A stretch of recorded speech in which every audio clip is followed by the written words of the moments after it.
Jada Pinkett Smith. Red carpet, gold curtain, no will. Hello, I'm H.G. Tudor. Jada Pinkett Smith has provided us with an excellent opportunity to understand the behaviours of the narcissist. I have analysed her behaviours in detail in the series Jada Pinkett Smith, What Is She? And if you have not embraced that, I would very much encourage you to do so. Having established what she is, we can then look at her various behaviours as reported in articles and seen in videos. Do embrace my various video analyses of her. They are instrumental in increasing your understanding. And we can look at all of that material to understand more about what drives her behaviour and to give you worked real-life examples of narcissism in action.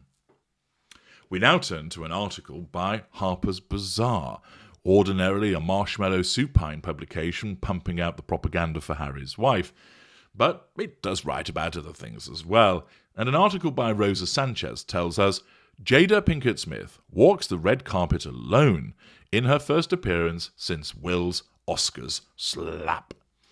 The actress wore gold for a night out with her friends in Los Angeles. And as you can see in the picture, there she is wearing the outfit, which I have to say doesn't flatter her in the slightest.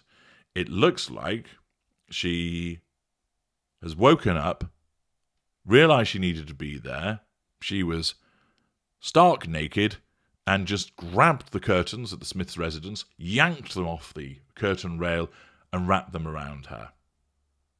In fact, looking at the picture, which appears on your screen, as she stood with two other people on the red carpet, you do wonder as if it's just held together by a few safety pins at the back and that it's a bit drafty round the rear.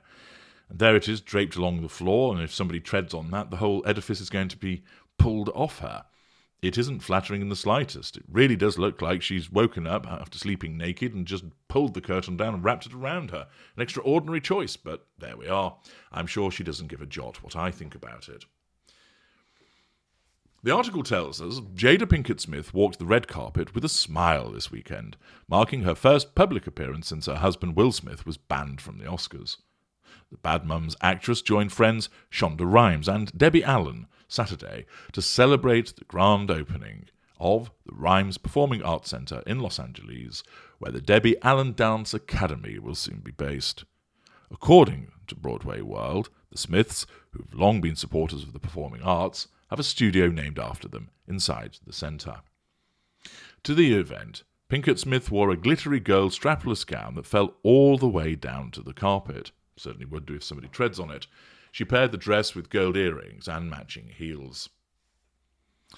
The star shared a photo of the outing on Instagram. Big shout out to Shonda Rhimes for helping the dreams of the Debbie Allen Dance Academy become a reality. #DADA. She wrote in the caption. She also shared a shot of the glamorous gown. Now, first of all, what does this all tell us? Well, remember, it's all about interpreting the behaviour through the lens of narcissism. So, with the outfit, which I think most of you will agree, doesn't really suit her. Now, I've seen her in other outfits where she looks very attractive indeed. She is an attractive woman. She's physically attractive. That is clear. But this gown doesn't do anything for her at all. It really doesn't. Did she put that on and think to herself, Christ almighty, I've wrapped a curtain around me, but fuck it, I'll go as I am? No.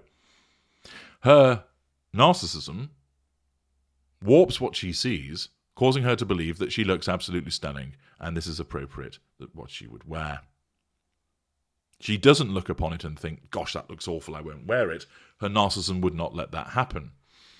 Instead, she chooses this thinking, stunning. Of course, also, her narcissism caters to wearing something that will draw attention to her, thus enabling her to assert control and receive fuel. Her grandiosity, her self-absorption, and her innate sense of self-importance means that she will take the view that she could throw on sackcloth and ashes, and that she would look radiant and stunning. She is that much, in words that the people would understand, up herself. But it's her narcissism at work, her narcissistic traits of pride and vanity going into overdrive, not kept in check by any empathic traits. The attendance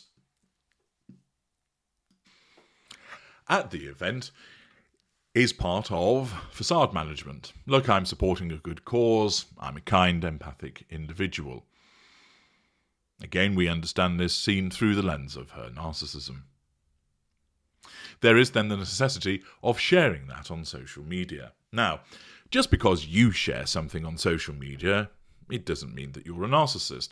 But it does pander to the narcissistic trait of showmanship, of pride, of vanity. Of course, for many of you, you're not narcissists, and therefore your traits of pride, vanity, showmanship are kept in check by your empathic traits. So you don't boast, you just put up a picture of something that you're proud of having done. And if people like it, great. If they don't, you're not particularly bothered. And you don't bombard your social media feed with event after event after event showing all of these things. Because your empathic traits of honesty and decency keep those narcissistic traits in check. For the narcissist, of course, social media is a very important implement in order to get to those prime aims. Therefore, what occurs is Jada Pinkett Smith shares the outing on her Instagram, which is done to basically assert control over her followers, to draw fuel from them, albeit it's from tertiary sources and isn't very potent, and it won't be very large amounts because it's in writing. But nevertheless, all fuel is gratefully received by a narcissist. It, of course, enables her to maintain a facade as well by saying, look, I've supported this really good cause. Aren't I a kind and wonderful person? So the attendance at the event is driven by her narcissism and caters to the provision of the prime aims. The article continues by stating the actress has stayed silent on social media and out of the spotlight since her appearance with Smith at the 94th Academy Awards late last month. There, she's asserting control by withdrawal, and no doubt she has been rounding on Will Smith, berating him for his terrible act. At the award show, Smith, who won the Best Actor award for his portrayal of Richard Williams in the film King Richard, reacted aggressively to a joke presenter Chris Rock made about Pinkett Smith's shaved head, a result of her alopecia, and walked onto the stage to slap the comedian. Once he was back in his seat next to his wife, Smith also yelled at Rock, "Keep my wife's name out of your fucking mouth," Harper's Bazaar reports. Smith apologised for his actions in his acceptance speech on social media and later in a statement directed at the Academy of Motion Pictures Arts and Sciences. Still, the Academy decided to suspend him from the Oscars and all Academy events for the next 10 years. Pinkett Smith seemingly broke her silence on the slap in an Instagram post days after the Oscars. The Red Table Talk host shared a quote that read, "This is a season for healing and I'm here for it." Though she didn't offer any context in the caption, she didn't really need to. Well, of course, and I've explained that in her slap reaction video, where I explain precisely what's going on with those observations. The Oscar slap is going to follow Will Smith and his wife around, probably in perpetuity. But she's now out and about, which gets reportage, and it's done because her narcissism is driving her to pursue those things for the purposes of ensuring that the prime aims are attended to. She needs to continue to obtain control. Therefore, making public appearances enables her to do so.